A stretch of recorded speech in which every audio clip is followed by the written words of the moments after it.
Hello friends, borebai Bodo job info official YouTube channel All Assam candidates apply खालामदो last date गैथारला आरो बे रिलिया जाथारसिगोन so बेयाव माबादि सिलेक्शन खालामगोन home districtआव रिलि जागोन ना गुवाहाटीआव जागोन so बिनिफ्राय district wise आव काट अफ थांगोन ना all Assam थांगोन so बिनि सायाव latest update लाना फैदों जाय नोंथांमोना आंनि चेनेलाव गोदान so नोंथांमोना subscribe खालामना लाबानो जाबाय मिथिखागौ नोंथांमोना साख्रिनि अपडेट मोनबाय थायो होननानै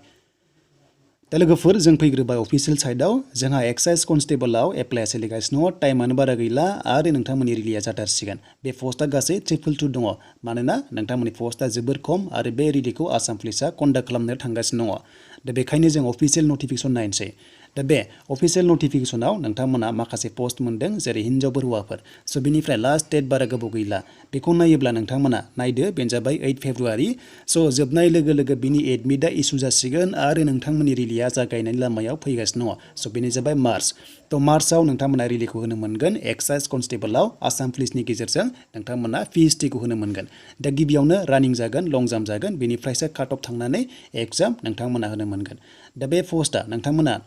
मेलाव नायोब्ला 157 आरो हिनजावफ्रा 65 गासै 222 दङ आरो नोंथांमोना ST खम मोनदोंब्लाबो आनरिजार्भआव नोंथांमोना साख्रि मोननो हायो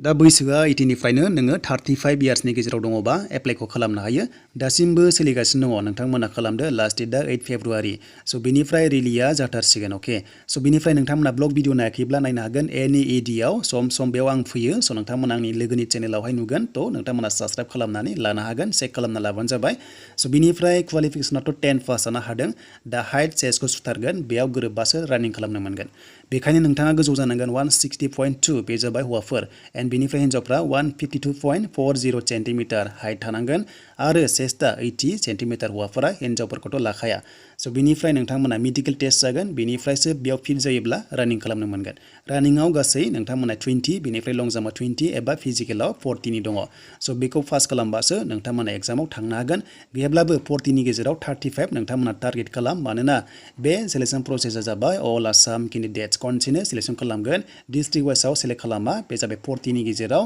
स' नोंथांमोना 2020 लानानै जाहाथे मोजाङै काट अफखौ लायो